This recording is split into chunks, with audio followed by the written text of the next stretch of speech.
Hi friends, సుబహానల్లా. MD vegetable nursery, MD Hassan agritech, Gundreddipalli. Friends, ఈరోజు date వచ్చేసరికి 22/11/2025. ఈరోజు శనివారం హుబ్లీ మార్కెట్ ఒక్కటే ఉంటుంది. హుబ్లీ మార్కెట్ ఈరోజు పెద్ద మార్కెట్ అనమాట. ఈరోజు సరుకు ఎంత వచ్చింది, అసలు మార్కెట్ స్లోనా అంటే ఖచ్చితంగా డెడ్లీ స్లోనే. కొత్త కాయలకైతే గిరాకుంది. వచ్చిన 100 బస్తాలు అయితే 100 బస్తాలు డిమాండ్గానే ఉన్నాయి. ఏసీ బస్తాలు 10 నుంచి 15 వేల బస్తాలు వచ్చినాయి. ఓవరాల్గా మార్కెట్ పరిస్థితి ఏంటి అనేది పూర్తిగా తెలుసుకునే ముందుగా ఫ్రెండ్స్, ఖచ్చితంగా నా ఛానల్ చూస్తున్నవారు సబ్స్క్రైబ్ చేయండి, లైక్ చేయండి, షేర్ చేయండి. మీకు నచ్చిన విషయాన్ని కామెంట్ రూపంలో తెలియజేయండి. ఇంకా విషయానికి వచ్చేసరికి ఈరోజు హుబ్లీ మార్కెట్కు 15,000 కొత్త బస్తాలు వచ్చినాయి. కొత్త బస్తాల విషయానికి వచ్చేసరికి 100 బస్తాలు వస్తే 100 బస్తాలు మనకు ఏ రేటు పోయింది అని అంటే మనకు 35,000 కానించి 42,000 వరకు కడ్డీ బ్యాడి పోవడం అయితే జరిగింది. చూసుకోండి, కొత్త కాయలు 35,000 కానించి 42,000 వరకు కొత్త కాయలు కొత్త కాయలు అయితే వేయడం అయితే జరిగింది. అంటే దాన్ని బట్టి మీరు అర్థం చేసుకోండి, కొత్తది సరుకు చాలా తక్కువగా ఉంది. అదే ఏసీలో సరుకు చూసుకుంటే ఏసీలో సరుకు చాలా ఎక్కువగా ఉంది, దానికి డిమాండ్ చాలా తక్కువగా ఉంది. ఎందుకనంటే మీరు ఆలోచన చేయాల్సిన విషయం ఏంటంటే, మేము అమ్ముకోలేదు, మా సరుకు అలానే ఉంది, రేట్ వస్తుందని మీరు అనుకోవచ్చు. మిరాకిల్స్ జరిగితే, ఇప్పుడు పంట నష్టం జరిగింది, ఒక 20% జరిగింది. కొన్ని ఏరియాలో విపరీతంగా దున్నుతూ ఉన్నారు.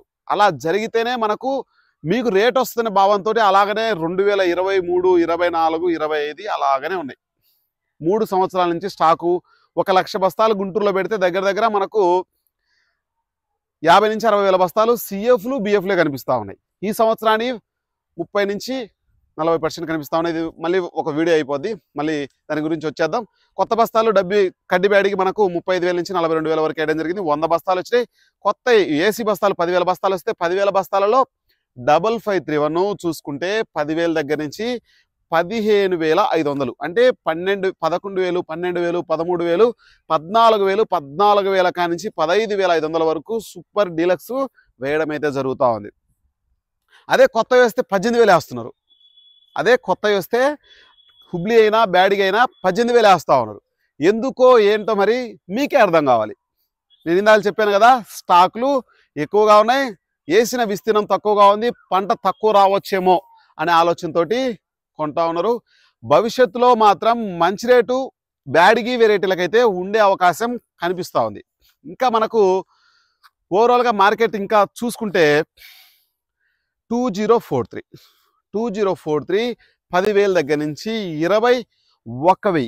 మీరు ఒకటి ఆలోచన చేయండి, 34,000కి వెళ్ళిన మార్కెట్ ఏకదమ్మున దగ్గర 13,000 వరకు డౌన్ అయిందంటే మీరు ఆలోచన చేసుకోవాలి, స్టాకులు ఎక్కువగా ఉన్నాయి, మార్కెట్ పెరగడానికి ఛాన్స్ లేకపోవడం వల్ల మార్కెట్ మళ్ళీ తగ్గిందని మీరు కూడా భావించాలి. ఎందుకనంటే 10,000 నుంచి 21,000కి మార్కెట్ అనేది రావడం చాలా అరుదుగా ఉంటుంది. ఇంకా నెక్స్ట్ వచ్చేసరికి మనకు డబ్బి చూసుకుంటే 55,000 నుంచి ఏకదమ్మున 35,000కు 20,000 కానించి 35,000 వరకు డబ్బి వాడికి వేయడం అయితే జరుగుతూ ఉంది. దాన్ని బట్టి మీరు కూడా ఏం ఆలోచన చేయాలి, 55,000 నుంచి ఏకదమ్మున 35,000కు పడిపోయిందంటే 20,000 మార్జిన్ కనిపిస్తూ ఉంది. దాన్ని బట్టి మీరు ఏం ఆలోచన చేయాలి, స్టాకులు ఎక్కువగా ఉన్నాయి, మనం ఉన్న సరుకును అమ్ముకుంటే భవిష్యత్తులో మంచి రేట్ రావచ్చని చూసుకోవాలి. ఎందుకంటే మీకు సిఎఫ్లు బిఎఫ్లు విపరీతంగా పెడతా ఉన్నారు, కొత్త కాయలు మనకు చాలా తక్కువ కనిపిస్తూ ఉన్నాయి, మంచి రేట్ వేస్తూ ఉన్నారు. దాన్ని బట్టి జనవరి దాటితే ఖచ్చితంగా అన్ని బిఎఫ్లు అవుతాయి, పాత సిఎఫ్లు అయితే అంతకుముందు రకరకాలుగా మారిపోవడం జరుగుతూ ఉంటుంది. ఇంకా కడ్డీ బ్యాడికి చూసుకుంటే మనకు 15,000 కానించి 27,000, 28,000 వరకు మాత్రమే వేయడం అయితే జరుగుతూ ఉంది ఏసీ కాయలు. అదే కొత్త అయితే 42,000 వరకు వేయడం జరుగుతూ ఉంది. దాన్ని బట్టి మీరు ఆలోచన చేయాల్సిన విషయం ఏంటంటే, సూపర్ డీలక్స్ ఉంటే ఒక 2-3 వేలు అటు ఇటుగా వేయడం అయితే జరుగుతూ ఉంది.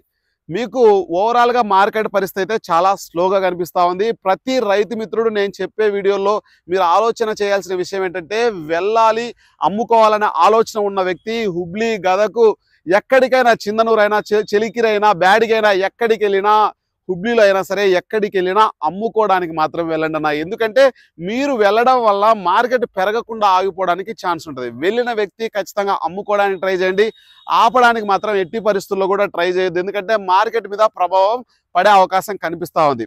ఎందుకంటే అది వ్యాపారస్తు చేతిలో ఉంటే దాన్ని ఏదైనా చేయగలుగుతాడు, రైతు చేతిలో ఉంటే వాళ్ళు తగ్గడానికి ట్రై చేస్తారు. అది కొంచెం గుర్తుపెట్టుకోండి.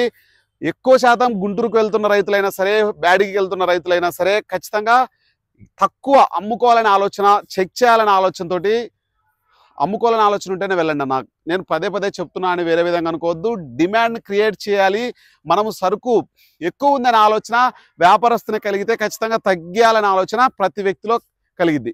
ఓకే ఫ్రెండ్స్, ఖచ్చితంగా మన ఛానల్ సపోర్ట్ చేయండి, లైక్ చేయండి, షేర్ చేయండి. ఓకే ఫ్రెండ్స్, బాయ్ మరి.